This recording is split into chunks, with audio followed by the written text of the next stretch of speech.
बातें तो हम सब के पास होती हैं, पर हर किसी के पास सुनने वाला नहीं होता। और कई बार जो बात हम किसी से कह नहीं सकते, वो बस किसी और की कही हुई बातों में जवाब बन के मिल जाती है। अगर आप इस वक्त अकेले बैठे हो या किसी काम में उलझे हुए हो, तो बस सुनते रहना। शायद आज की बातें मन को कुछ हल्का कर दें। अपनी गलतियों से नफरत मत कीजिए, उन्हें अपना गुरु बनाइए। हम सब ने कभी ना कभी कोई ऐसी बात कह दी होती है जिसका पछतावा बहुत देर तक रहता है, या कोई फैसला लिया जो सही नहीं था, या किसी रिश्ते में खुद को हद से ज़्यादा झोंक दिया, और फिर मन में एक अपराध बोध बन जाता है। काश मैंने ऐसा ना किया होता, काश मैं थोड़ा और सोच लेती। पर क्या आप जानती हैं कि गलतियां आपकी दुश्मन नहीं होती, वो आपकी सबसे सच्ची गुरु होती हैं। जो सबक कोई किताब नहीं दे सकती, वो एक छोटी सी गलती सिखा देती है। सहनशीलता, समझदारी और आत्मसम्मान। मैंने अपनी ज़िंदगी में जो सबसे गहरे सबक सीखे, वो मेरी गलतियों ने सिखाए हैं। उनसे मैंने सीखा कब रुकना है, कब बोलना है, कब माफ़ करना है और कब आगे बढ़ जाना है। इसलिए अगर आपने कोई गलती की है तो ख़ुद को माफ़ कीजिए। सिर्फ बीज बोना भी एक काम है, फल आए या ना आए। कई बार हम ऐसा काम करते हैं जिसका रिज़ल्ट तुरंत नहीं दिखता, जैसे बच्चों को अच्छे संस्कार देना, घर में पॉजिटिव माहौल बनाए रखना, या खुद की ग्रोथ के लिए थोड़ा थोड़ा पढ़ना, लिखना, सीखना। इन कामों का कोई तुरंत अपलॉज नहीं मिलता, कोई लाइक नहीं आता, कोई तारीफ़ नहीं होती। पर याद रखिए, बीज जब बोया जाता है तो वो तुरंत पेड़ नहीं बनता। मिट्टी की गहराई में कुछ समय तक वो खुद को संवारता है, मजबूत बनाता है, फिर एक दिन फूट कर बाहर आता है। तो अगर आप भी कोई ऐसा काम कर रहे हैं जिसका फल अभी नज़र नहीं आ रहा, तो हिम्मत मत हारिए। आप जो कर रही हैं वो वक्त के साथ एक मजबूत बदलाव का हिस्सा बनेगा। अपने शरीर की थकावट को अनदेखा करना बहादुरी नहीं है। हम औरतों को जैसे सिखाया ही नहीं गया कि थकावट भी एक संकेत है, एक अलार्म है जो कह रहा है कि अब थोड़ा रुक जाओ। पर हम क्या करते हैं, थकी होती हैं फिर भी हंसती हैं, बुखार होता है फिर भी किचन में खड़ी रहती हैं, कमर दर्द होता है फिर भी बच्चों का बैग उठाती हैं। क्यों? क्योंकि हम सोचते हैं घर मेरा है, जिम्मेदारी मेरी है, अगर मैं नहीं करूँगी तो कौन करेगा। पर सच ये है कि आपका शरीर भी आपकी सेवा में है, उसकी भी एक सीमा है। एक दिन मैंने अपनी छोटी सी थकान को इग्नोर किया और बाद में वो थकान बीमारी में बदल गई। तब डॉक्टर ने एक बात कही जो मैं कभी नहीं भूलूंगी। आपकी सेहत सिर्फ आपकी नहीं, पूरे परिवार की ज़रूरत है। अब मैं जब थक जाती हूँ तो खुलकर कहती हूँ, आज मुझे आराम चाहिए, क्योंकि बहादुर वही है जो खुद का भी ख्याल रखे। अपनी पहचान के लिए दूसरों की मान्यता पर निर्भर मत रहिए। हम अक्सर अपने अस्तित्व को दूसरों की मान्यता से जोड़ लेते हैं। अगर किसी ने तारीफ़ कर दी तो लगता है हम कुछ अच्छा कर रहे हैं, अगर किसी ने अनदेखा कर दिया तो लगता है शायद हम में ही कुछ कमी है। पर सोचिए, क्या आपकी पहचान किसी और के अप्रूवल से तय होनी चाहिए? एक समय था जब मुझे भी लगता था कि अगर मेरे काम को कोई नोटिस नहीं करेगा तो शायद वो काम ज़रूरी नहीं था। पर धीरे धीरे मैंने जाना कि महत्व वो नहीं जो कोई और बताए, महत्व वो है जो आप अपने काम में महसूस करें।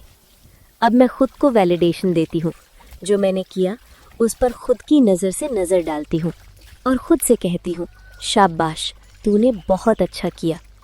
क्योंकि जब आप खुद को पहचान देती हैं तो दुनिया की राय छोटी लगने लगती है। हर किसी की सोच को समझना आपकी जिम्मेदारी नहीं है। कभी कभी लोग आपको जज करेंगे, कभी आपकी चुप्पी को घमंड कहेंगे, तो कभी आपके फैसले को नादानी। और हम सोच में पड़ जाते हैं कि क्यों ऐसा कहा, क्या मैं सच में वैसी दिखती हूँ? पर सच्चाई ये है कि हर किसी के पास एक चश्मा होता है, वो आपको उसी से देखते हैं और आप उनके चश्मे को बदल नहीं सकती। अगर आप सबको समझाने में लग जाएंगी तो खुद की शांति खो देंगी। आपका मन साफ है, आपका इरादा नेक है, आप किसी को नुकसान नहीं पहुंचा रही, तो फिर किसी के सोचने से आप गलत नहीं हो जाती। अब मैं भी धीरे धीरे सीख रही हूँ कि खुद को साबित करने की कोशिश बंद करूँ, क्योंकि जो समझेगा वो बिना कहे भी समझ जाएगा। अपनी बॉडी से प्यार करना सीखिए। कई बार आईने में खुद को देखते हैं तो सबसे पहले वो कमी नज़र आती है जो हमें सोसाइटी ने सिखाई है। थोड़ा पेट निकल गया है, चेहरे पर उम्र दिखने लगी है, स्किन डल लग रही है। पर सोचिए, यही शरीर तो है जिसने आपको माँ बनने की ताकत दी, बीमारियों से लड़कर वापस खड़ा किया, हर त्योहार में आपके साथ नाचा, हर दर्द में आपका साथ दिया। क्या वो शरीर इतना बुरा है? अब वक्त है अपने शरीर से दोस्ती करने का। उसे प्यार से देखिए, नफरत के चश्मे से नहीं। कभी खुद को आईने में देखकर बोलिए, मैं जैसी हूँ वैसी ही खूबसूरत हूँ, क्योंकि ये चेहरे की नहीं, जज्बे की बात है। शांति भी एक उपलब्धि है। इस भागती दौड़ती जिंदगी में हम हमेशा किसी रेस में हैं।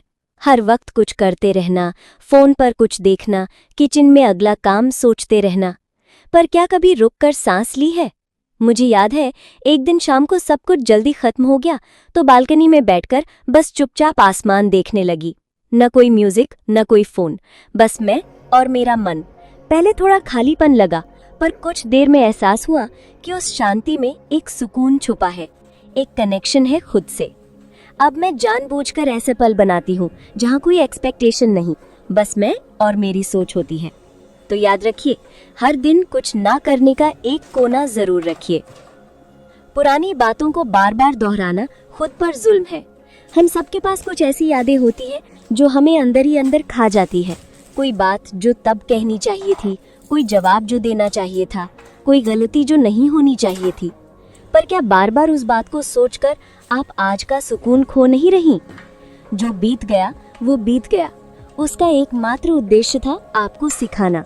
अब वो आप पर बोझ नहीं होना चाहिए।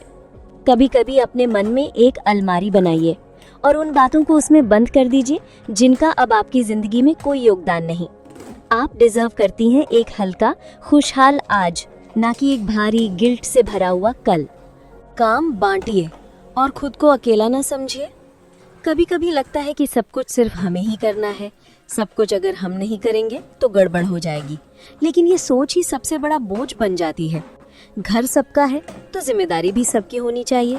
बच्चों को छोटी छोटी जिम्मेदारियां दीजिए, पति से साफ साफ बात कीजिए, मुझे भी थकावट होती है, मैं भी इंसान हूँ। जब आप खुद को सबका हेल्पर समझना बंद करेंगी, तभी लोग भी आपको अपना इक्वल मानेंगे। मदद मांगना कमजोरी नहीं, समझदारी है। और एक समझदार औरत जानती है कि खुद को थकाना कोई बहादुरी नहीं, बल्कि खुद को संभालना असली ताकत है। अपने टैलेंट को पहचानिए फिर से। आप क्या थीं, क्या हैं और क्या बन सकती हैं, ये सब अभी भी आपके अंदर है। शादी, बच्चे, घर, इन सब के बीच कहीं ना कहीं हम खुद को खो देते हैं। पर हमारी रुचियां, हमारे सपने, वो सिर्फ एक मोड़ पर रुके हैं, मिटे नहीं हैं। याद करिए, आप क्या करना पसंद करती थी। अब वक्त है उन्हें फिर से जीने का। शुरुआत छोटी हो सकती है, पर असर बहुत बड़ा हो सकता है। शायद वो आपका अगला करियर हो। खुद को कभी पेंडिंग में मत डालिए। हम औरतों की आदत होती है कि पहले सबका काम कर लेना, सबकी ज़रूरतें पूरी कर देना, और फिर जब थोड़ा वक्त बचे तो सोचेंगे अब अपने लिए कुछ कर लूं। लेकिन वो थोड़ा वक्त कभी आता ही नहीं, क्योंकि घर चलाने में, सबका ख्याल रखने में खुद को अक्सर हम पेंडिंग लिस्ट में डाल देती हैं। पर सोचिए, आप सुबह से लेकर रात तक घर के हर हिस्से में शामिल होती हैं। रसोई में, बच्चों के होमवर्क में, सास ससुर की सेवा में, हस्बैंड की फाइल ढूंढने से लेकर गैस सिलेंडर बुक कराने तक। तो फिर आप ही क्यों अपनी बारी में सबसे पीछे हो? अगर दिन में 15-20 मिनट भी अपने लिए नहीं निकाल पा रहे, तो ये सोचिए कि क्या आप सच में जी रही हैं या सिर्फ सबका काम ही कर रही हैं। हर दिन खुद के नाम की एक छोटी सी जगह बनाइए, वो चाहे चाय के साथ अपनी पसंदीदा किताब हो या सिर्फ 10 मिनट बालकनी में बैठकर खुला आसमान देखना। याद रखिए, आप भी ज़रूरी हैं खुद के लिए। अपनी खुशी के बहाने खुद बनाइए। हम सब ने कभी ना कभी सोचा है, काश कोई हमें चुपचाप फूल दे दे, काश कोई सरप्राइज कर दे, काश कोई हमारी थकावट देखकर हमें बाहर ले जाए। लेकिन सच तो ये है कि जब उम्मीदें पूरी नहीं होती, तो वो एक छोटी सी उम्मीद भी भारी लगने लगती है और हम सोचते हैं शायद मैं उतनी मायने नहीं रखती। पर क्यों ना खुद ही वो खुशी अपने लिए बनाए जिसका इंतज़ार हम औरों से करते हैं। एक दिन ऐसे ही मैंने अपने लिए बिना किसी खास मौके के एक गुलाब खरीदा, बस यूं ही। शुरू में थोड़ी झिझक हुई, पर जब घर आकर उसे पानी में रखा और देखा, तो पहली बार एहसास हुआ कि अपनी खुशी की चाबी अपने ही हाथ में होनी चाहिए। तो अगली बार जब आपका मन उदास हो तो अपने लिए कुछ अच्छा कीजिए, कोई मीठा खा लीजिए या अपनी ही तारीफ में कोई प्यारा सा नोट लिख दीजिए। आपका चेहरा भी मुस्कुराहट डिजर्व करता है और वो मुस्कान किसी और के भरोसे मत छोड़िए। घर चलाना एक काम है और आप एक प्रोफेशनल है। हमारे समाज में अभी भी घर संभालने वाली औरत को कम आंका जाता है। अरे घर पर ही तो होती हो, इतना टाइम होता है तुम्हारे पास, क्या काम करती हो? पर आइए जरा एक बार रुक कर सोचें, एक हाउसवाइफ क्या क्या करती है? सुबह सबसे पहले उठती है, फिर बिना रुके एक रूटीन में लग जाती है। बच्चों की तैयारी, खाना बनाना, घर की सफाई, बजट संभालना, दवाइयाँ याद रखना, फैमिली में सबका मूड समझना और बिना एक भी छुट्टी लिए हर दिन एक जैसा ही मगर पूरी जिम्मेदारी के साथ निभाना। अगर किसी ऑफिस में यही काम दिए जाएं तो उसका designation operations manager, accounts head, logistics supervisor और केयर कोऑर्डिनेटर होगा। तो अगली बार जब कोई पूछे आप क्या करती हैं तो मुस्कुराइए और कहिए, मैं एक फुल टाइम होम एग्जीक्यूटिव हूँ और मेरा ऑफिस है मेरा घर। रिश्तों में खुद को मिटा देना प्यार नहीं होता। हमारी परवरिश कुछ ऐसी होती है कि जब हम शादी या रिश्तों में आते हैं तो सिखाया जाता है, सबके लिए जीना सीखो, अपना सुख छोड़ दो, त्याग ही औरत की खूबसूरती है। पर अब वक्त है समझने का कि खुद को मिटा देना किसी रिश्ते की नींव नहीं बनाता। किसी भी रिश्ता तभी मजबूत होता है जब उसमें दो इंसान होते हैं, ना कि एक हमेशा समझौता करता रहे और दूसरा हमेशा अपनी ही सोच में जीता रहे। आपकी पसंद, आपकी ज़रूरतें, आपका आराम और आपकी मर्यादा, ये सब भी उतने ही ज़रूरी है जितने किसी और के। मुझे याद है एक समय ऐसा भी था जब मैं हर किसी को खुश रखने के चक्कर में खुद को खोती जा रही थी। फिर एक दिन चुपचाप बैठकर अपने ही सवालों से सामना किया, क्या मैं सिर्फ दूसरों के लिए हूँ? क्या मेरी अपनी भी कोई जगह है? तब समझ आया कि अगर मैं खुद की कद्र नहीं करूँगी तो कोई और क्यों करेगा। रिश्तों में प्यार होना चाहिए पर अपनी पहचान खोकर नहीं। जो रिश्ता आपके आत्मसम्मान को ना समझे वो बोझ बन जाता है। अपने लिए खड़े होना सीखिए, भले ही आवाज धीमी हो। कई बार हमें लगता है कि आवाज उठाना लड़ाई करना होता है, पर सच्चाई ये है कि खुद के लिए बोलना, अपने मन की बात कहना, ये आपकी सबसे बड़ी ताकत होती है। आप हर बार ऊंची आवाज में ना भी बोलें, पर जो सही है उसे शांति से भी कहा जा सकता है। मुझे एक बार याद है जब घर में सबके सामने मैंने कहा, आज मैं थक गई हूँ, मैं कुछ नहीं करूँगी। पहले सब चौंक गए, फिर धीरे धीरे समझने लगे कि अब मैं भी खुद को अहमियत देती हूँ। आप हर बार दूसरों को खुश करने के लिए अपने सच को मत दबाइए। अगर आपको कुछ पसंद नहीं तो बस धीरे से ही सही लेकिन कहिए, मुझे ये ठीक नहीं लगता। शुरुआत में अजीब लगेगा, फिर आपको महसूस होगा कि आपने खुद को पहली बार एक दोस्त की तरह सुना। अगर इनमें से कोई भी बात आपको अपनी सी लगी हो तो कमेंट ज़रूर करना। आपका एक कमेंट, एक लाइक, एक शेयर मेरे लिए बहुत मायने रखता है। तो खुद से प्यार करना कभी मत भूलिए, क्योंकि आप भी डिजर्व करती हैं वो सारा प्यार जो आप सबको देती आई हैं।